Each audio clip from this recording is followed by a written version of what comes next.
The truth is a narrative that writes itself. They think silence will stop me, that ignoring me will make me give up, that if they pretend I don't exist, the truth won't come out at all. But silence is its own confession. In their silence, it speaks volumes. Why won't Maine CPS take my calls? Why are staff being directed not to speak to me? Why did they issue a no-trespass order against me on 12/3/2024? Because answering these questions would expose them. Because the truth is more dangerous to them than any lie they have ever told, and they've told plenty. Because they have far more to lose than they are willing to admit. They don't see this as failing my kids, because to them, my kids don't have a voice. They silenced me to justify their failures, their negligence, their abuse of power. But here's the problem with that. Silencing someone does not erase the truth. It doesn't make the facts disappear. It only proves what I've been saying all along. And the truth, it doesn't need permission to be heard. I have said it to them before, and I'll say it again. The truth is a narrative that writes itself. And in this instance, I'm just the one holding the pen. So let them stay silent. Let them refuse my calls. Let them ignore the questions that would expose their corruption, their bias, their complete disregard for justice. Because every unanswered call, every dodged question, every door they close in my face only proves my point. The truth is standing right here, and I won't stop until every single person sees it. Thank you.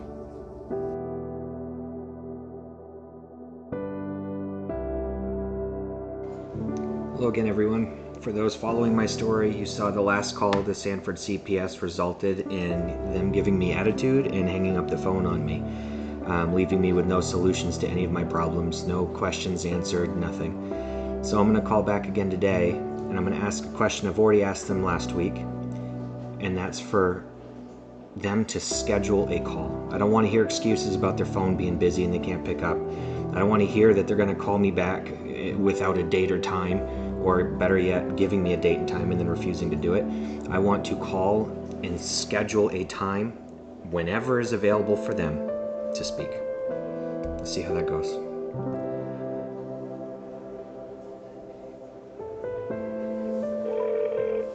You have reached the Department of Health and Human Services office, located at 890 Main Street, Suite 208, Sanford, Maine. If you are calling about food supplement,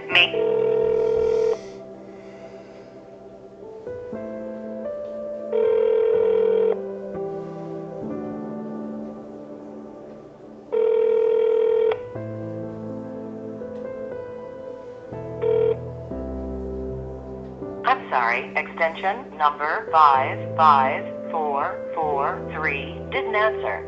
You've reached the voicemail of extension number 55443. Please leave a message. Hi there, this is Ryan Michaels. I'm now having a hard time getting through to anyone, not even the front desk, and I'm really just calling for one thing: to be heard. I want to speak to Nathan Oliver. I would like to set up a scheduled meeting that we can just have on the phone and speak, or in person, whatever works for Nathan Oliver. So I'm asking for you to give this message to him, ask him to check his calendar, and whatever works for him I will accommodate, and we will set a time and date. My name is Ryan Michaels. My phone number is 207-216-7955. I look forward to a response. Thank you. If you can't tell from my voice, I'm starting to get a little irritated that they're just now stonewalling me completely, ignoring every phone call as my kids go without a father, as there is serious injustice taking place and they don't want to look at it. They don't want to acknowledge it. Instead, they'd rather absolve themselves of it, ignore me and stonewall me while I'm stuck with the consequences of their decisions. I'm not going to give up. I want answers. I want truth. I want transparency. And one day, that will no longer be a privilege. It should be a right. Thank you.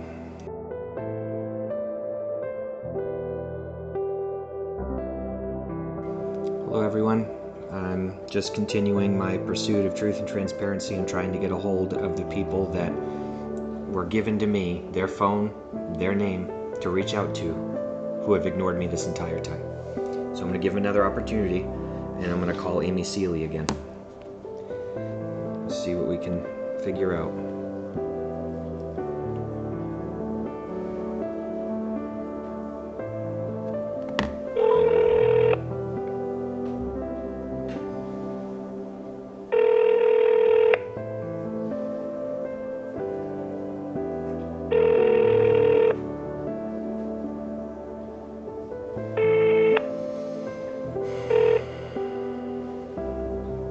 You've reached Amy Seeley, Assistant Program Administrator for the Office of Child and Family Services in Biddeford and Sanford, Maine. I am currently out of the office and will return on Tuesday, February 25th.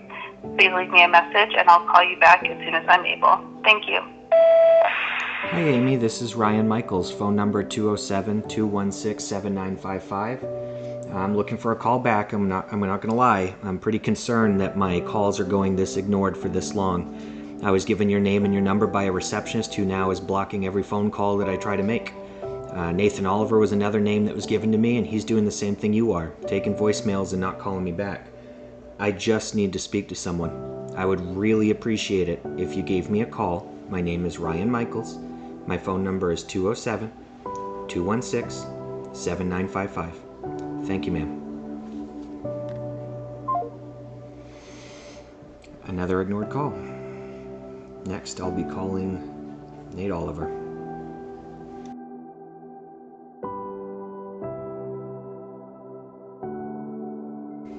Hello again, everyone. As I said before, so far today I've called the Sanford CPS building, who's ignored my call. I've called Amy Seeley, which that same building is who they gave me to call. I've called several times and haven't heard back from her either. Just got ignored again. And now the last call I'm going to make today, at least as of now, is to Nathan Oliver, the other person that gave me their name and number, who also hasn't contacted me back. Said he would, but hasn't. So let's give him a call.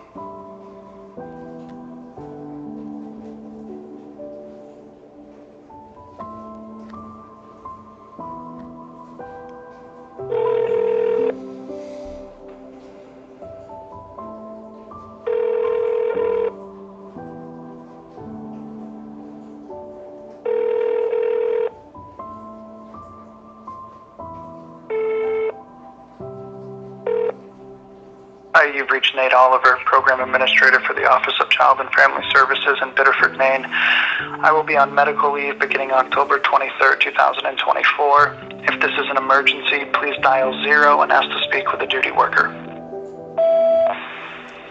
Hello, Nathan. This is Ryan Michaels, still trying to get a hold of you. My number is 207-216-7955. This is wildly concerning.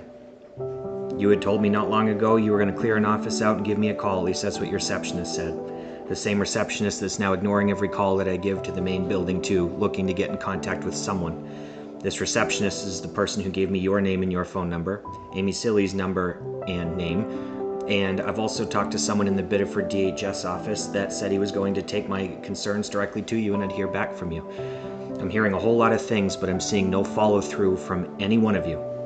And this is wildly concerning. Because guess who hurts the most out of all of this? My children. I think it's time that you step up and you give me a call, like I've civilly asked for. Please. And if you can't have that call, or don't wish to have that call, please just make it known to me and refer me to someone who can. Thank you. Again, my name is Ryan Michaels. My phone number is 207-216-7955. I look forward to hearing from you. Thank you. It's absolutely right. The kids are the ones suffering the most out of this. I know how much I'm suffering. Out of 100%, I'm suffering about 1,000. Might not look it in the moment, but I feel pretty numb. Having to do this as long as I have. Haven't seen my kids in over 8 months. Because of these people. Truth and transparency will come out. Because I'm not going to stop until it does. And that is the truth. You saw it with your own eyes. You heard it with your own ears. The silence. The avoidance. The blatant refusal to acknowledge what's right in front of them. They are ignoring me on purpose. Because answering my questions would mean admitting fault. Because taking my calls would mean facing the truth. Because acknowledging me would mean acknowledging that they failed my children. And they can't do that. At least they're choosing not to. So instead, they act like I don't exist. Like my kids don't exist. Like the pain, the suffering, and the abuse that's happening isn't even real. But tell me this. If they're doing nothing wrong, if they have nothing to hide, if everything they have done is, quote, by the book, quote, why are they running? Why do they ignore my calls? Why do they refuse to speak? Why do they block every path toward accountability? It's because the truth is dangerous to those who built their power on lies. They think by staying silent this will just all go away. But I'm still here. So is the truth. And truth doesn't go away. It doesn't get ignored into non-existence. It doesn't bow to authority, and it doesn't disappear because it's inconvenient. The truth remains, no matter how much they try to silence it. And that is the truth. Now, the question is, what will you do with it? Will you turn a blind eye, just like they do? Or will you stand up and say, enough? Because this is bigger than me. This is bigger than my case. This is a broken system that is harming families everywhere. And if they can do this to me, if they can erase my voice, ignore my rights, and silence my fight, who's next? That's why I'm standing here. That's why I refuse to stop. That's why I keep speaking up, even when they try to shut me down. Because someone has to. Because this has to change.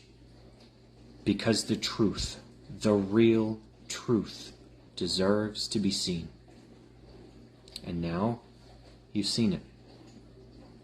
Stay tuned for more, because I won't stop on my pursuit of truth and transparency.